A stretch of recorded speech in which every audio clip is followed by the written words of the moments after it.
Welcome back. Sorry for that break in transmission. So quickly, we'll take up from where we stop, and we're looking at the second story from The Punch, and this says custom intercept 692 million naira drugs, others along Ibeju-Lekki waterways. The Western Marine Command of the Nigerian Customs Service said it had intercepted 103 sacks containing 824 loaves of cannabis, sativa, and 23,000 capsules of tramadol, 100 milligrams each, along Ibeju-Lekki waterways. In a statement on Thursday by the command public relations officer, Melafia Magaji, and custom area controller Odaudu Salefu, and he also disclosed this while handing over the seized drug to the officer of the National Drug Enforcement Agency at the command in Ibafo, Apapa, Lagos. WMC of the NCS in this foremost marine formation of the service, saddled with the duties of guarding the waterways. He also said that the seized drug had a duty paid value of 692 million naira, adding that one wooden boat and two Yamaha outboard engine, 40 horsepower each, were seized. So that's the second story that we have. So I'm coming back to you, Engineer Ola. What's your view?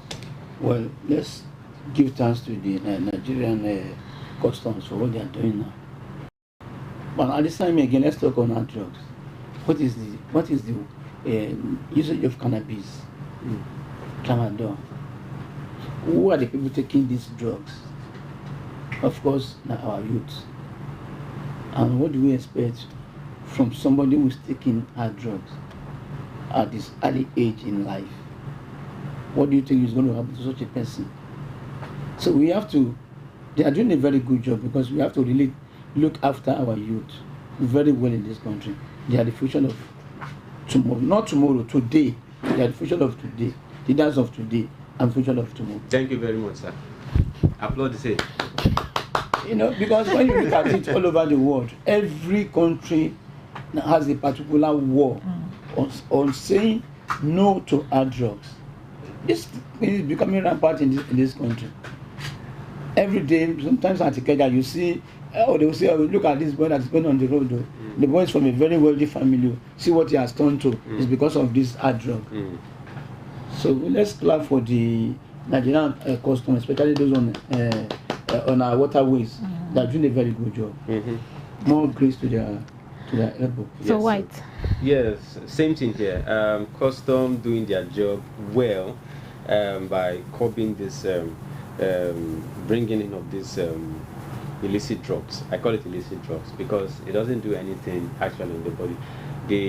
I think the cannabis sativa, I want to borrow knowledge.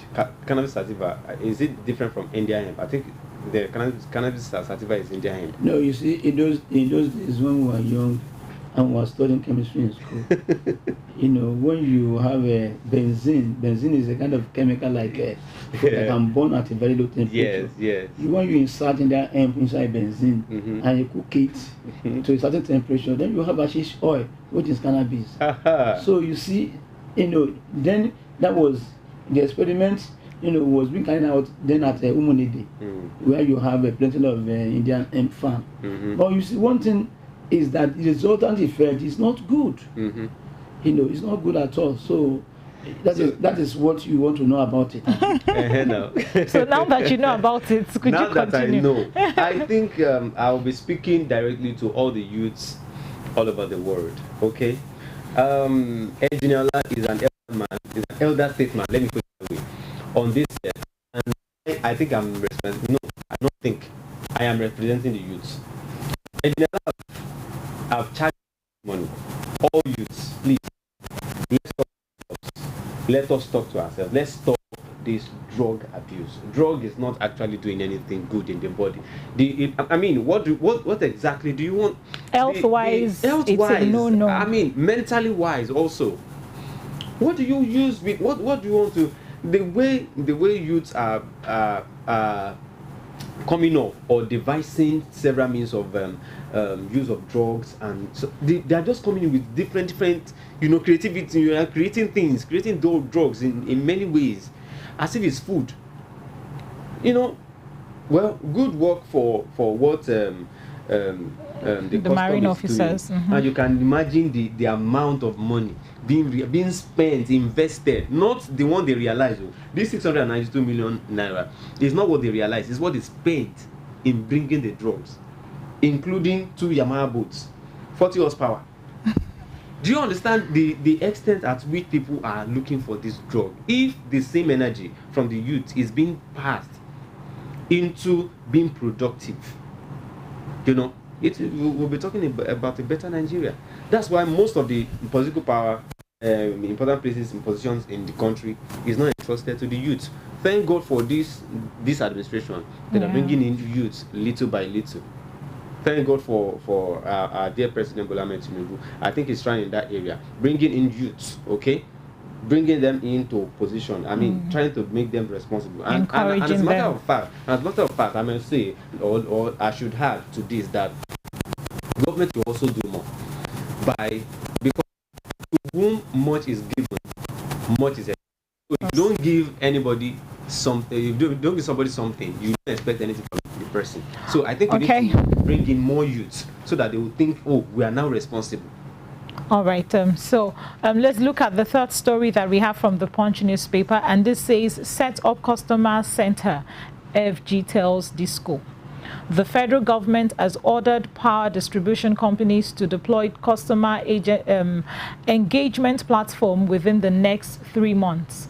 Beginning from September 1st, 2023, the directive meant the Disco must install the facilities before January 2024.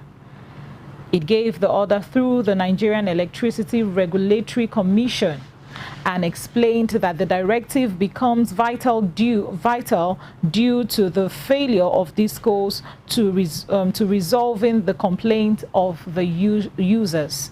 So I am so super excited about this, because I know that there were times I was trying to load units on my meter, and then I had issues.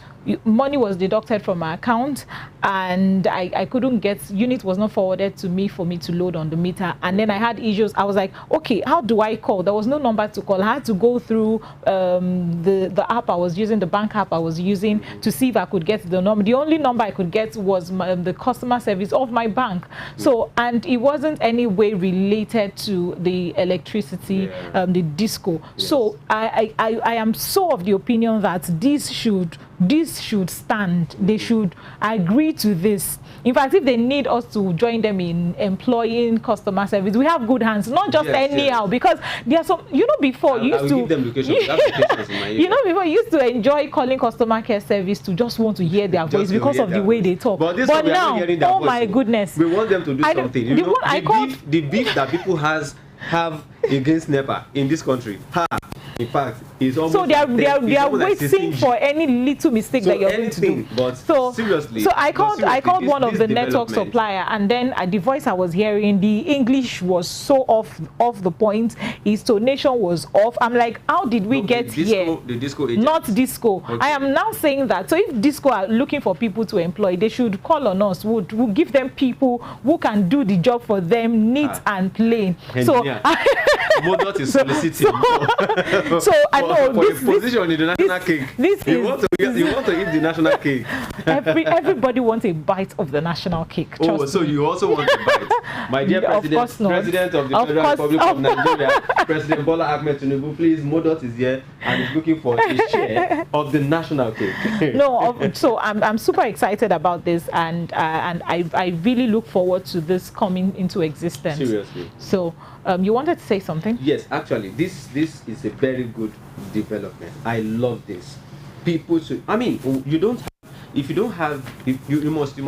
set up a business, you must set up a business with a structure, complete structure of productivity, accountability, and customer relation, customer remark.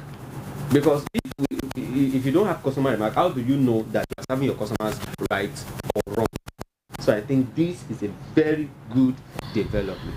These customer centers must be set up, and it must be set up. In fact, that January 2024 is even too far for me to meet myself and I. No, so let them stick to the 3 months that Bishop is in the house this morning. Bishop is in the house, but he's backstage, and I think Bishop will support this if we bring him on set now and say, okay, Bishop, what's your take? Because what NEPA has shown to us is more than Shaggy Pro Max. Engineer, we are just moving around the circle. How can you establish a business in Nigeria, anywhere in the world, let me say, and you don't have a customer care service? You don't have customer care. It's questionable. It's bad. The negotiation initially was bad. When you are setting up these codes, this must be in the agreement. How do you tell people what you are selling? Is it because automatically you have customers in Nigeria? And your services are not reliable? They are not good. They are bad. How many hours in a day do you have light? Even when the light is better now. And where, if you want to go and complain, to where? You have to go back to the old NEPA office. Of course. And those ones would tell you. Travel all the way because of the distance. And they will give you stories. So this is establishing business in Nigeria is always like this. You must have your face. That where can I be able to identify you? How can we reach? You want to negotiate a business in Nigeria.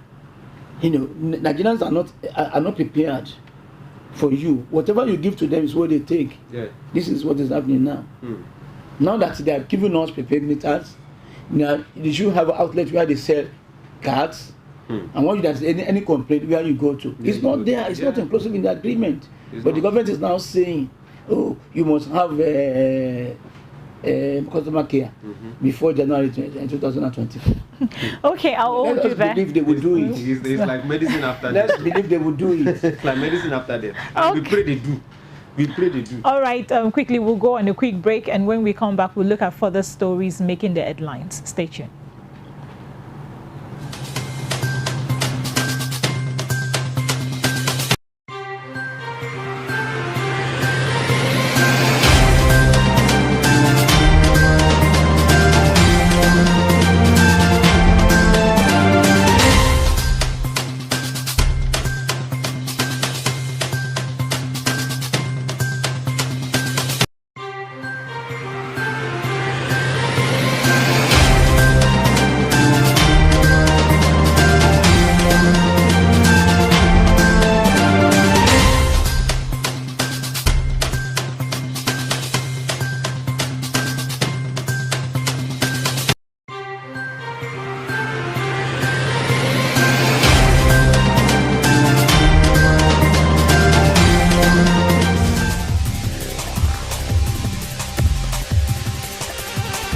This particular program is actually meant to provide mass education opportunity for us.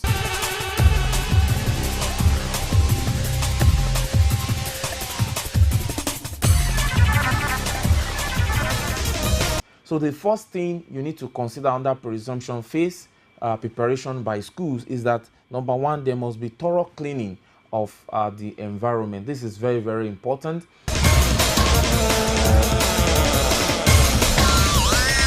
It will be easy for the government agency to properly do what we call the contact tracing. It's preparation by the pupils and students themselves, because all of us need to prepare. We need to be on the same page to make sure that we are ready to go back to school.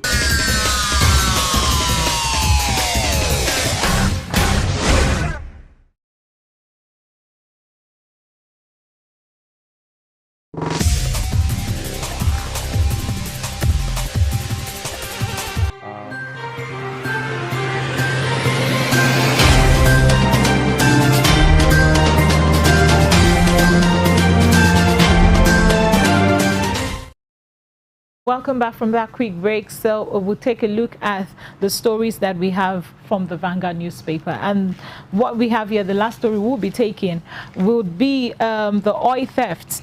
So, and this says oil theft, Nigeria lost 16.25 trillion naira in 11 years, Rep Speaker. Abuja Speaker of the House of Representatives, Tajuddin Abbas, has said the country lost about $46 billion and which amounts to 16.25 trillion naira in Nigerian money. So, and this says to crude oil theft between 2009 to 2020. This is even as a committee of the House summoned the Nigerian National Petroleum Company Limited, Nigerian Upstream Petroleum Regulatory Commission, and Ministry of Petroleum Resources, among others, for failing to honor its invitation. The speaker, who spoke yesterday in Abuja while inaugurating the ad hoc committee to investigate crude oil theft and loss of revenue, said the menace of crude oil theft has drastically hampered the growth of the country's oil production, with Nigeria losing between 5 and 30% of daily crude oil production. And that's the story that we have making Vanguard newspaper. So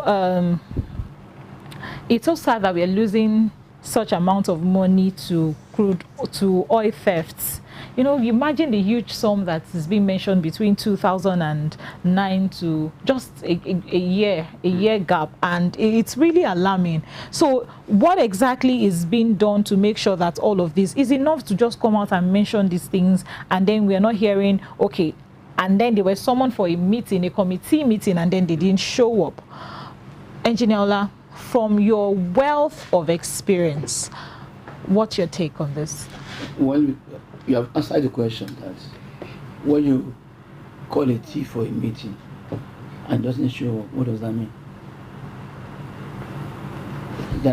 What does that mean? You have known that this man that I'm calling for a meeting that has been given excuses is guilty, is a thief. And this thing has been happening for a very long time in this country. If you look back into the history of Nigeria in about 2005 in Nigeria, what we were producing then was about 2.5 million barrels per day. But today we are not producing up to 1.8 million barrels per day. That's so sad. That is that the production has gone down drastically. That is due to many factors. The major factor now is this theft. That is crude oil theft. People are stealing our oil every day, and these people are not foreigners. If they are foreigners, they are being aided by Nigerians. Of course. They're supported by Nigerians. And people in the high power, they know what is really happening. I don't know the formula Baba Tinubu is going to use to be able to address the situation, because without Nigerians selling oil, there will be no money. That is the main reason why we have money in our backyard, yet we are still borrowing money. The problem we have today in our banking system is coming from the IMF. If you go to IMF to borrow loan, they'll give you condition. And the condition is to damage your economy. There's no gainsay about that. And this is exactly what is happening now in the country. Everything is retrogressing. Instead of moving forward, we are moving backward. They'll come to this country, take away our salty minerals, our oil. In return, they'll come back again and say, okay, let's steal the oil. We are not paying for it again. And Nigerians are collaborators. I cannot come to your house, take your property without having assistance from your there has to be an insider. Yes, an insider. So that is a very grave problem that I don't know how Tinubu is going to. Okay, now we have oil in Nigeria, and we are buying oil and petrol for our cars, 100 naira per liter. How do you reconcile this? So something drastically has to be done on this particular thing. Tinubu is now saying that, okay, before the end of this year, we will increase our production. We are waiting for that. Our refinery has gone bad since when? More than 10 years ago. But it's been promising that in December this year, our refinery will be working. If that is working together with Dangote, a refinery is working, you'll be able to have oil at a cheaper price in Nigeria. But this oil theft thing, who are the people that are guiding our sea? Nigerian Navy. So you want to tell me that Nigerian Navy, that is our security people, they really know what is happening. So government should look into that. And those people that the house have been calling and they have refused to answer to the call of the house, something must be They done also about need that. to be sanctioned. Yes. Yes, let's look inward. Yoruba would always say that whatever it is. You understand? Okay, quickly we'll take a look at what we have in the world of sport, and White is going to take us through that, so before we call it a wrap for the day. So okay, ladies and gentlemen, welcome to sports. And in sports, yes, it will interest you to know that the rivalry between the international Cristiano Ronaldo and Leo Messi is officially, finally over. Cristiano Ronaldo says he and Lionel Messi changed the history of football, but their rivalry is now gone, in his words. Widely regarded as all-time regrets, they often faced each other in Spain's La Liga with Real Madrid and Barcelona. We are respected all over the world. That's the most important thing, Ronaldo said. Five-time Ballon d'Or winner Ronaldo has been left off the shortlist for the first time since 2003, while Messi could win it for the 8th time. He makes his way, I make mine. He's done well. From what I've seen, it's about continuing, the legacy continues. Added 38-year-old Ronaldo, who now plays in the Saudi Arabia League. So officially, Ronaldo is saying that the rivalry between him and Lionel Messi is now over. Okay, away from that, quickly we'll talk about the local news, local sport news, and that is for the Super Eagles, who are going to take on Sao Tome this Sunday, 10th of September. The NFF president, Ibrahim Gusau, has assured Nigerians that the Super Eagles will take the match very, very seriously, in spite of already securing the 2024 AFCON Nations Cup qualifying. The news agency of Nigeria reports that the Super Eagles will on Sunday lock horns with Sao Tome and Principe in a dead rubber 2024 AFCON qualifier at the Goswill Akpabio Stadium. Players of the Super Eagles are already encamped in the stadium in Akwa Ibom, and the governor of Akwa Ibom officially welcomed them and gave them some uprising, spirit lifting address, and they are ready. And they say they are going to take the match very seriously this Sunday. So if you are a lover of the Super Eagles football, please lock onto your TV sets. I'm sure one way or the other, CSTV is going to take some of the highlights and bring it to you on Sunday, 10th of September. And that's it for the sports news this morning. Thank you very much for having us. Modot. Thank you so much for shedding more light in the world of sports. Thank you so much. So, and this is where we'll call it a wrap for today. Every good start always have a good end. And thank God it's Friday. It's a time for you to spend time with your family and make sure that you show love to one another. So I am Modot Dominic, and you are? Yeah, I'm Shegun White, ladies and gentlemen. An engineer. Be Nigerian, buy Nigeria. Yes, so. Yes. To this point, we say, be Nigeria, buy Nigeria. And it's a wrap from us. We'll come your way same time, same station next week. Have a blessed weekend.